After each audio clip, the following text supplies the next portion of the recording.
Oke teman-teman, pernah nggak sih kepikiran kenapa Pancasila itu disebut punya banyak kedudukan?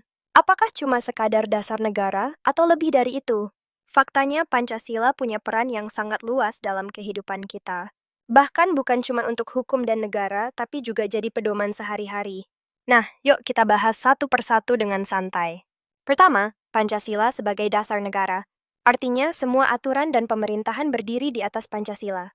Ia jadi sumber tertinggi dalam hierarki hukum di Indonesia. Tanpa Pancasila, hukum bisa kehilangan arah. Ibarat fondasi rumah kalau rapuh pasti roboh. Lalu Pancasila juga jadi kepribadian bangsa. Maksudnya, sikap mental dan perilaku khas Indonesia tercermin dari nilai Pancasila. Inilah yang bikin kita berbeda dengan bangsa lain. Mulai dari ramah, gotong royong, sampai rasa kekeluargaan. Semua itu bagian dari kepribadian bangsa. Selain itu, Pancasila juga jadi pandangan hidup. Ibarat kompas, dia mengarahkan semua kegiatan dalam berbangsa. Mulai dari politik, ekonomi, sampai budaya, semua diarahkan ke keselarasan. Fungsinya sebagai norma, pedoman, dan pegangan hidup. Jadi, bukan sekadar teori, tapi dipakai di kehidupan nyata. Berikutnya, Pancasila jadi cita-cita dan tujuan bangsa. Cita-cita ini tertulis jelas di pembukaan UUD 1945. Isinya melindungi bangsa, memajukan kesejahteraan, mencerdaskan kehidupan, dan ikut serta dalam perdamaian dunia.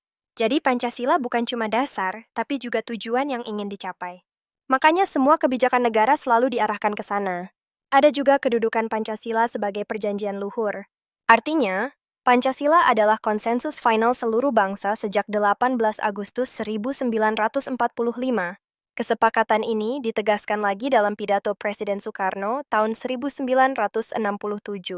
Jadi Pancasila bukan milik kelompok tertentu, tapi milik semua rakyat Indonesia. Kemudian Pancasila juga disebut sebagai ideologi negara.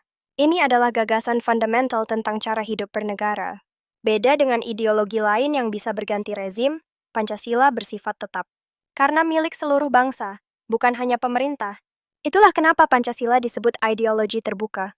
Pancasila juga jadi sumber dari segala sumber hukum. Artinya semua peraturan harus diambil dari nilai Pancasila. Kalau ada hukum yang bertentangan, bisa dianggap tidak sah. Karena ukuran benar salahnya hukum kembali lagi ke Pancasila. Inilah yang bikin Pancasila punya posisi tertinggi. Selain itu, Pancasila juga disebut sebagai jiwa bangsa. Maksudnya, sejak dulu nilai-nilai Pancasila sudah hidup dalam masyarakat. Ia jadi identitas dan roh bangsa Indonesia. Tanpa jiwa ini, bangsa kita bisa kehilangan arah. Makanya, Pancasila selalu melekat di kehidupan rakyat. Terakhir, Pancasila sebagai paradigma pembangunan. Maksudnya, semua pembangunan nasional harus berlandaskan sila-sila Pancasila, baik pembangunan ekonomi, politik, sosial, atau budaya, biar nggak hanya maju, tapi juga adil dan selaras. Inilah yang bikin pembangunan kita tetap punya arah.